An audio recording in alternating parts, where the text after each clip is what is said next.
In this video, I'm going to draw this location icon, starting with the new artboard file new. Then I'm going to go for web templates, choose 640 into 480, and then create.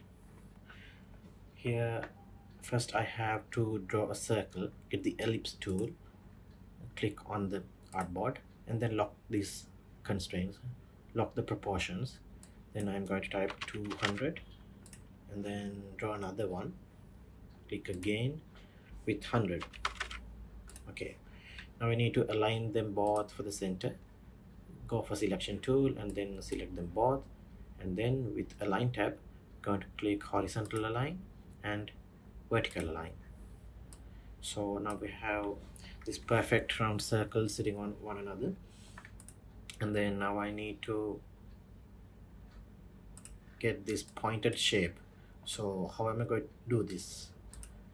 Select this outer circle and then go for this icon, direct selection tool, and then click this anchor, select this anchor, and then here we have in the properties tab, in the anchors, and can convert it into a pointed anchor.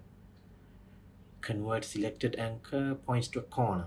Then I'm clicking this, so the shape converted into a pointed anchor. Then with the direct selection tool, I'm going to select only that anchor.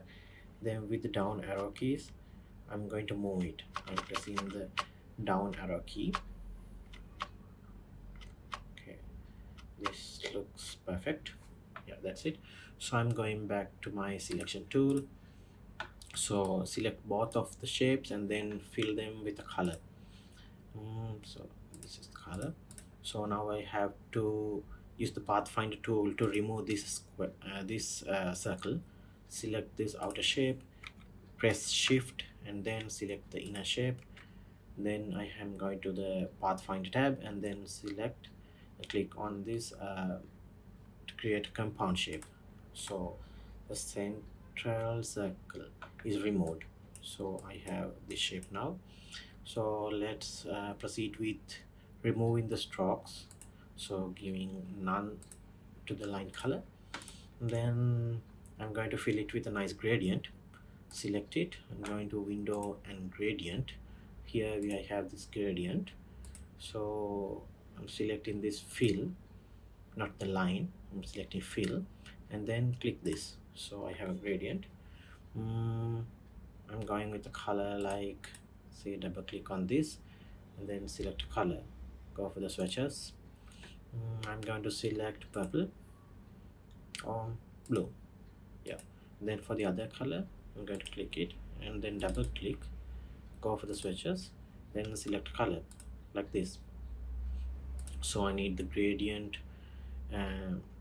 somewhat rotated within the shape, so I'm going to select the shape, the gradient, choose this say -45 for my design, so it's a bit different from my original design from the colors. And then here I have selected these colors. You can try various colors and find the color combination that you like. So that's it for today. See you soon in another tutorial. Bye.